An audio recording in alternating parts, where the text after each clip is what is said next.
प्रणव के वाच्यार्थ रूप सदाशिव के स्वरूप का ध्यान, वर्णाश्रम धर्म के पालन का महत्व, ज्ञानमयी पूजा, संन्यास के पूर्वांग भूत नांदी श्राद्ध एवं ब्रह्म यज्ञ आदि का वर्णन।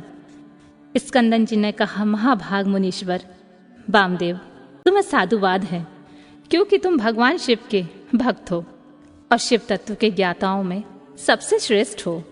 तीनों लोकों में कोई ऐसी वस्तु नहीं है जो तुम्हें ज्ञात ना हो, तथापि तुम लोक पर अनुग्रह करने वाले हो, इसलिए तुम्हारे समक्ष इस विषय का वर्णन करूंगा। इस लोक में जितने जीव हैं वे सब नाना प्रकार के शास्त्रों से मोहित हैं। परमेश्वर की अति विचित्र माया ने उन्हें परमार्थ से वंचित कर दिया है। अतः प्रणव के वाच्यार्थ भूत साक्षात महेश्वर को वे नहीं जानते। वे महेश्वर के सगुण निर्गुण तथा त्रिदेवों के जनक परब्रह्मा परमात्मा हैं। मैं अपना दाहिना हाथ उठाकर तुमसे शपथ पूर्वक कहता हूं कि यह सत्य है, सत्य है। मैं बारंबार इस सत्य को दोहराता हूं कि प्रणव का अर्थ साक्षात शिव ही है। श्रुतियों, स्मृति शास्त्रों, पुराणों तथा आगमों में प्रधानतया उन्हीं को प्रणव का वाच्यार्थ बताया गया है। जहां से मन सहित वाणी उस परमेश्वर को ना पाकर लौट आती है, जिसके आनंद का अनुभव करने वाला पुरुष किसी से नहीं डरता। ब्रह्मा, विष्णु तथा इंद्र सहित यह संपूर्ण जगत भूतों और इंद्रिय समुदाय के साथ सर्वप्रथम जिससे प्रकट होता है, जो परमात्मा स्वयं किसी से और कभी भी उत्पन्न नहीं होता है, जिसके निकट विद्युत सूर्य और चंद्रमा का प्रकाश काम नहीं देता तथा जिसके प्रकाश से ही यह संपूर्ण जगत सब ओर प्रकाशित होता है, वह परब्रह्मा परमात्मा संपूर्ण ऐश्वर्य से संपन्न होने के कारण स्वयं ही सर्वेश्वर शिव नाम धारण करता है। हृदय काश के भीतर विराजमान जो भगवान शंभु मुमुक्षु पुरुषों के ध्येय हैं, जो सर्वव्यापी प्रकाशात्मा भात स्वरूप एवं चिन्मय हैं, जिन परम पुरुष की पराशक्ति शिवा भक्ति भाव से सुलभ मनोहरा निर्गुण अपने गुणों से ही निगुण और निष्कल हैं, उन परमेश्वर के तीन रूप हैं, स्थूल, सूक्ष्म और दोनों से परे। मुने, मुमुक्षु योगियों को नित्य क्रमशः उनके इन स्वरूपों का ध्यान करना चाहिए। वे शंभु निष्कल संपूर्ण देवताओं के सनातन आदिदेव, ज्ञान क्रिया स्वभाव एवं परमात्मा कहे जाते हैं। उन देवादिदेव की साक्षात मूर्ति सदाशिव है। ईशानादि 5 मंत्र उनके शरीर हैं। वे महादेव जी पंचकला रूप हैं। उनकी अंग कांति शुद्ध स्फटिक के समान उज्जवल है। वे सदा प्रसन्न रहने वाले तथा शीतल आभा से युक्त हैं। उन प्रभु के 5 मुख, 10 भुजाएं और 15 नेत्र हैं। ईशान मंत्र उनका मुकुट मंडित मस्तक है। तत्पुरुष मंत्र उस पुरातन प्रभु का मुख है। अघोर मंत्र हृदय है। वामदेव मंत्र गुहा प्रदेश है तथा सद्योजात मंत्र उनके पैर हैं। इस प्रकार ये पंच मंत्र रूप हैं। वे ही साक्षात साकार और निराकार परमात्मा हैं। सर्वज्ञता आदि 6 शक्तियां उनके शरीर के 6 अंग हैं। वे शब्दादि शक्तियों से स्फुरित हृदय कमल के द्वारा सुशोभित हैं। वाम भाग में मनोजन्य नामक अपनी शक्ति से विभूषित हैं। अब मैं मंत्र आदि 6 प्रकार के अर्थों को प्रकट करने के लिए जो अर्थोपन्यास की पद्धति है, उसके द्वारा प्रणव के समिष्टि और व्यष्टि संबंधी भावार्थ का वर्णन करूंगा। परंतु पहले उपदेश का क्रम बताना उचित है, इसलिए उसी को सुनो। मुने, इस मानव लोक में 4 वर्ण प्रसिद्ध हैं। उनमें से जो ब्राह्मण, क्षत्रिय और वैश्य ये 3 वर्ण हैं, उन्हीं का वैदिक आचार से संबंध है। त्रिवर्णिकों की सेवा ही जिनके लिए सारभूत धर्म है, उन शूद्रों का वेदा अध्ययन में अधिकार नहीं है। यदि सब त्रिवर्णिक अपने अपने आश्रम धर्म के पालन में हार्दिक अनुराग में लगे हों, तो उनका ही श्रुतियों और स्मृतियों में प्रतिपादित धर्म के अनुष्ठान में अधिकार है, दूसरे का कदापि नहीं। श्रुति और स्मृति में प्रतिपादित कर्म का अनुष्ठान करने वाला पुरुष अवश्य सिद्धि को प्राप्त होगा। यह बात वेदोक्त मार्ग को दिखाने वाले परमेश्वर ने स्वयं कही है। वर्ण धर्म और आश्रम धर्म के पालन जनित पुण्य से परमेश्वर का पूजन करके बहुत से श्रेष्ठ मुनि उनके सायुज्य को प्राप्त हो गए हैं। ब्रह्मचर्य के पालन से ऋषियों की, यज्ञ कर्मों के अनुष्ठान से देवताओं की तथा संतानोत्पादन से पितरों की तृप्ति होती है, ऐसा श्रुति ने कहा है। इस प्रकार ऋषि ऋण, देव ऋण तथा पितृ ऋण, इन तीनों से मुक्त हो वानप्रस्थ आश्रम में प्रविष्ट हो मनुष्य शीत उष्ण तथा दुख दुखादि द्वंद्वों को सहन करते हुए जितेंद्रिय, तपस्वी और मिताहारी हो यम नियम आदि योग का अभ्यास करें, जिससे बुद्धि निश्चय ही अत्यंत दृढ़ हो जाए। इस प्रकार क्रमशः अभ्यास करके शुद्ध चित्त हुआ पुरुष संपूर्ण कर्मों का संन्यास कर दे। समस्त कर्मों का संन्यास करने के पश्चात ज्ञान के समादर में तत्पर रहे। ज्ञान के समादर को ही ज्ञानमयी पूजा कहते हैं। वह पूजा जीव की साक्षात शिव के साथ एकता का बोध कराकर जीवन मुक्ति रूप फल देने वाली होती है। यतियों के लिए इस पूजा को सर्वोत्तम तथा निर्दोष समझना चाहिए।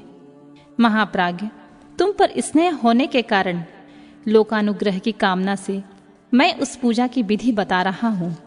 सावधान होकर सुनो। साधक को चाहिए कि वह संपूर्ण शास्त्रों के तत्वार्थ के ज्ञाता, वेदांत ज्ञान के पारंगत तथा बुद्धिमान में श्रेष्ठ आचार्य की शरण में जाए। उत्तम बुद्धि से युक्त एवं चतुर साधक आचार्य के समीप जाकर विधि पूर्वक दंड प्रणाम आदि के द्वारा उन्हें यत्न पूर्वक संतुष्ट करे। फिर गुरु की आज्ञा ले वह 12 दिनों तक केवल दूध पीकर रहे। तदनंतर शुक्ल पक्ष की चतुर्थी या दशमी को प्रातःकाल विधिवत स्नान करके शुद्ध चित हुआ विद्वान साधक नित्य कर्म करके गुरु को बुलाकर शास्त्रोक्त विधि से नांदी श्राद्ध करे। नांदी श्राद्ध में विश्व देवों की संज्ञा, सत्य और वसु बताई गई है। प्रथम देव श्राद्ध में नांदी मुख देवता ब्रह्मा, विष्णु और महेश कहे गए हैं। दूसरे ऋषि श्राद्ध में उन्हें ब्रह्मर्षि, देवर्षि तथा राजर्षि कहा गया है। तीसरे दिव्य श्राद्ध में उनकी वसु, रुद्र और आदित्य संज्ञा बताई गई है। चौथे मनुष्य श्राद्ध में सनक आदि 4 मुनीश्वर का नांदी मुख देवता है। 5वें भूत श्राद्ध में 5 महाभूत नेत्र आदि 11 इंद्रिय समूह तथा जरायुज आदि चतुर्विध प्राणी समुदाय नांदी मुख माने गए हैं। छठे पितृ श्राद्ध में पिता, पितामह और प्रपितामह, ये तीनों नांदी मुख देवता हैं। 7वें मातृ श्राद्ध में माता, पितामही और प्रपितामही, इन तीनों को नांदी मुख देवता बताया गया है। 8वें आत्म श्राद्ध में आत्मा, पिता, पितामह और प्रपितामह, ये 4 नांदी मुख देवता कहे गए हैं।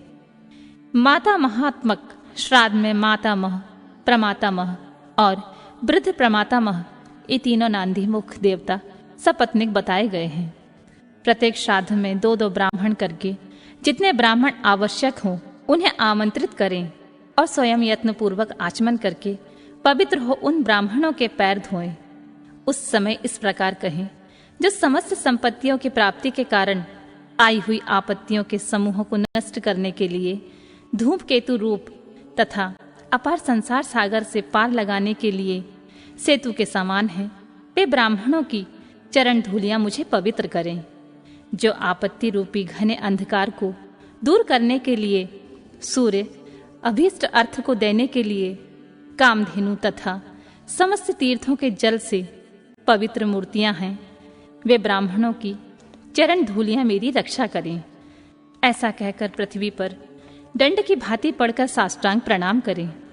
तत्पश्चात पूर्वाभिमुख बैठकर भगवान शंकर के युगल चरणार बिंदों का चिंतन करते हुए दृढ़तापूर्वक आसन ग्रहण करें। हाथ में पवित्र ले शुद्ध हो नूतन यज्ञ पवित्र धारण कर 3 बार प्राणायाम करें। तदनंतर तिथि आदि का स्मरण करके इस तरह संकल्प करें, मेरे संन्यास का अंगभूत जो पहले विश्वदेव का पूजन, फिर देवादि अष्टविधि श्राद्ध तथा अंत में मातामह श्राद्ध है, उसे आप लोगों की आज्ञा ले मैं पार्वण की विधि से संपन्न करूंगा। ऐसा संकल्प करके आसन के लिए दक्षिण दिशा से आरंभ करके उत्तरोत्तर कुशों का त्याग करें। तत्पश्चात आचमन करके खड़ा हो वर्णक्रम का आरंभ करें। अपने हाथ में पवित्र धारण करके 2 ब्राह्मणों के हाथों का स्पर्श करते हुए इस प्रकार कहें। विश्वदेवार्थे भवन्तु व्रणे भवदयानां नांदी श्राद्धे क्षण प्रसादनीयः।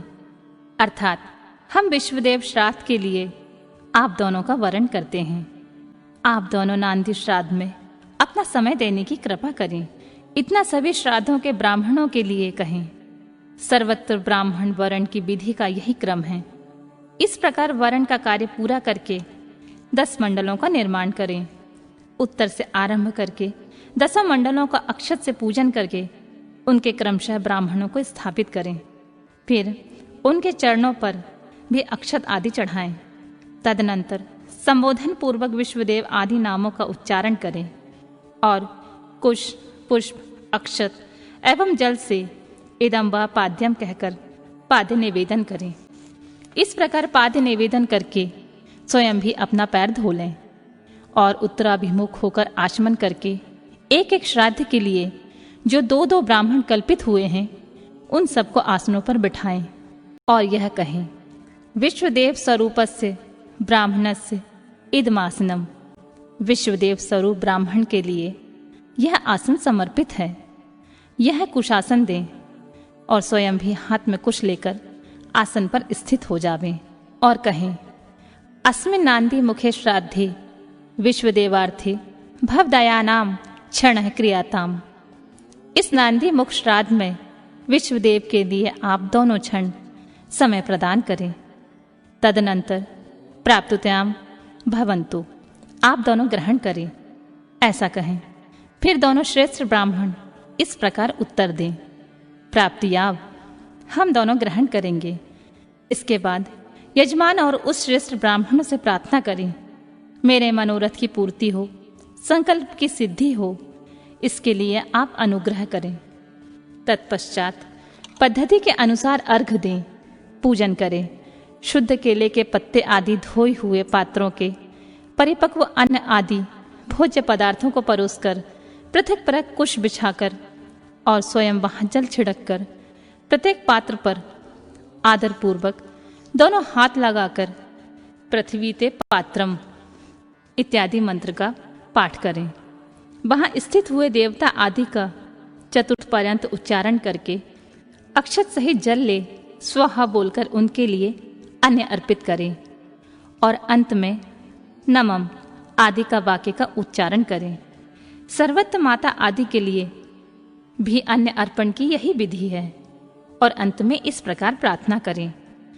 जिनके चरणार बिंदों के चिंतन एवं नाम जप से न्यूनता पूर्ण अथवा अधूरा कर्म भी पूरा हो जाता है, उन सामने सदाशिव उमा महेश्वर की मैं वंदना करता हूँ। इसका पाठ करके कहें, ब्राह्मणों, मेरे द्वारा किया हुआ यह नांदी मुख श्राद्ध यथोक्त रूप से परिपूर्ण हो, यह आप कहें। ऐसी प्रार्थना के साथ उन श्रेष्ठ ब्राह्मणों को प्रसन्न करके उनका आशीर्वाद लें और अपने हाथ में लिया हुआ जल छोड़ दें।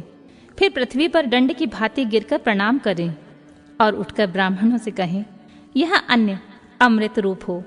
फिर उदार चेता साधक हाथ जोड़कर अत्यंत प्रसन्नता पूर्वक प्रार्थना करें। श्री रुद्र सूक्त का चमका अध्याय सहित पाठ करें। पुरुष सूक्त भी विधिवत आवृत्ति करें। मन में भगवान सदाशिव का ध्यान करते हुए ईशान सर्व विद्यानाम इत्यादि 5 मंत्रों का जप करें। जब ब्राह्मण लोग भोजन कर चुके तब रुद्र सूक्त का पाठ समाप्त कर क्षमा प्रार्थना पूर्वक उन ब्राह्मणों को पुनः अमृतोपिधान मसी स्वाहा यह मंत्र पढ़कर उत्तरापोषण के लिए जल दें। तदनंतर हाथ पैर धो आचमन करके पिंडदान के स्थान पर जाएं। वहां पूर्वाभिमुख बैठकर मौन भाव से 3 बार प्राणायाम करें। इसके बाद मैं नांदी मुख श्राद्ध का अंगभूत पिंडदान करूंगा, ऐसा संकल्प करके दक्षिण से लेकर उत्तर की ओर 9 रेखाएं खींचें और उन रेखाओं पर क्रमशः 12-12 पूर्वाग्र कुश बिछाएं। फिर दक्षिण की ओर से देवता आदि के 5 स्थानों पर चुपचाप अक्षत और जल छोड़ें। पितृवर्ग के 3 स्थानों पर क्रमशः अक्षत जल छोड़कर नवे माता मतादि के स्थान पर मार्जन करें। तत्पश्चात अत्य पितरो मादाय ध्वम कहकर देवादि के 5 स्थानों पर क्रमशः अक्षत जल छोड़ें। इस प्रकार अवनेजन दे 5 स्थानों पर प्रत्येक के लिए 3-3 पिंड दें। इसी तरह शेष स्थानों पर भी करें। अपने गुहा सूत्र में बताई हुई पद्धति के अनुसार सभी पिंड पृथक पृथक देने चाहिए। फिर पितरों के सादे गुण के लिए जल अक्षत अर्पित करें। तत्पश्चात अपने हृदय कमल में सदाशिव देव का ध्यान करें और पूर्वोक्त यत्पाद पद स्मरणात् इत्यादि श्लोकों का पुनः स्मरण करके ब्राह्मणों को नमस्कार पूर्वक यथाशक्ति दक्षिणा दें। फिर त्रुटियों के लिए क्षमा याचना करके देवता पितरों का विसर्जन करें। पिंडों का उत्सर्ग करके उन्हें गयों को खाने के लिए दे दें अथवा जल में डाल दें। तत्पश्चात पुण्याह वाचन करके 100 जनों के साथ भोजन करें। दूसरे दिन प्रातःकाल उठकर शुद्ध बुद्धि वाला साधक उपवास पूर्वक व्रत रखे। कांख और उपस्थ के बालों को छोड़कर शेष सभी बाल मुड़वा लें, परंतु शिखा के 7-8 बाल अवश्य बचा लें। फिर स्नान करके धुले हुए वस्त्र पहनकर शुद्ध हो 2 बार आचमन करके मौन हो विधिवत भस्म धारण करें। पुण्य वाचन करके उनसे अपने आप का प्रोषण कर बाहर भीतर से शुद्ध हो होम द्रव्य और आचार्य की दक्षिणा को द्रव्य को छोड़कर शेष सभी द्रव्य महेश्वरार्पण बुद्धि से ब्राह्मणों और विशेषतः शिव भक्तों को बांट दें। तदनंतर गुरु रूपधारी शिव के लिए वस्त्र आदि की दक्षिणा दें। पृथ्वी पर दंडवत प्रणाम करके डोरा कोपेन वस्त्र तथा दंड आदि जो धोकर पवित्र किए हैं उन्हें धारण करें। तदनंतर होम द्रव्य और समिधा आदि लेकर समुद्र या नदी के तट पर, पर्वत पर, शिवालय में, वन में अथवा गौशाला में किसी उत्तम स्थान का विचार करके वहां बैठ जाएं और आचमन करके पहले मानसिक जप करें। ओम नमो ब्राह्मणे इस मंत्र का 3 बार जाप करके अग्निमीलें पुरोहितम इस मंत्र का पाठ करें।